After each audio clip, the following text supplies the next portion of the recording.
And welcome back to Daily Wrap. And yet another case of political correctness gone awry. Choose Life license plates are now banned in the state of New York because the plates' pro-life views are, quote, patently offensive. The plate in question comes from the, quote, Children's First Foundation and features a crayon-like drawing of two children's faces in front of a yellow sun as a way to promote adoption as an alternative to abortion.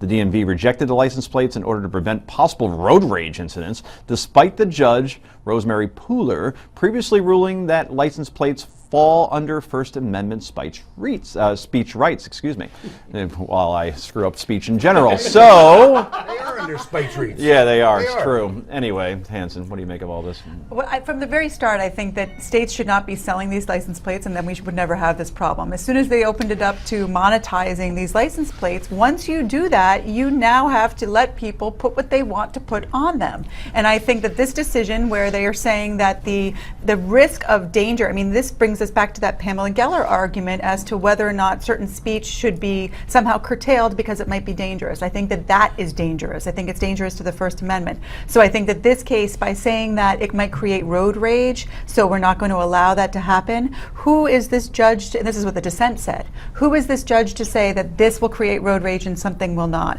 Ultimately, this will be decided very soon by the U.S. Supreme Court, which had a similar case before, and the decision will come out in June. Brad, I live in New Jersey, and I drive in New York often. Trust me, there's a lot of road rage out there already. Yeah. A license plate isn't going to add to all the road rage that's in Manhattan and around New York State. Look, let's be but clear. To your point, what's patently offensive here is the judge labeling this patently offensive. It's insane. And it has nothing to do with where people stand on the issue of pro-choice or anti-choice or pro-life. Call any language you want. Did the judge do that here? Yes, because by labeling it patently offensive, that's the clause that she invoked in order to say this can't happen. That's crazy. That is actually, because look, there are limits on free speech. We should be clear about that. And I think it's very possible to defend someone's right to assert free speech, even within the limits, and still say they're being idiots and should be challenged publicly. This doesn't even ride to that. In fact, I could make an argument on Choose Life that the pro-choice movement should have run out and bought thousands of these plates and made the argument that actually the position to be pro-choice is a form of being pro-life, but it's pro the life of the mother. That may not be my position, but to say this is patently offensive, it's two little kids smiling. Something is fundamentally wrong in the culture when two cartoons of kids with the words choose life, right? This is not some aborted fetus. This is not some grotesque image. I would understand that. This is an angry person imposing their politics on people who made an interesting license plate. If you're going to be in the business, this is surely inside of what's legitimate. Rick, you were a judge once. Yeah, How would you have ruled? Just for some clarity, my understanding is it wasn't a judge that said that they didn't have to issue this license plate. It was a DMV person who refused to, And right? then it went to court. But the judge, I thought, said that they should issue it, And right? then the appeals And then it court was said overturned. no. That they shouldn't. They said that it was. today- Right now, it's Okay. a no I under just the wanted to patently be clear. offensive deal. And, Got but it. they're waiting for the Supreme Well, Court. I disagree with that verdict also. Look, I don't compare it to the Pamela Geller situation for a lot of reasons that we won't go into now.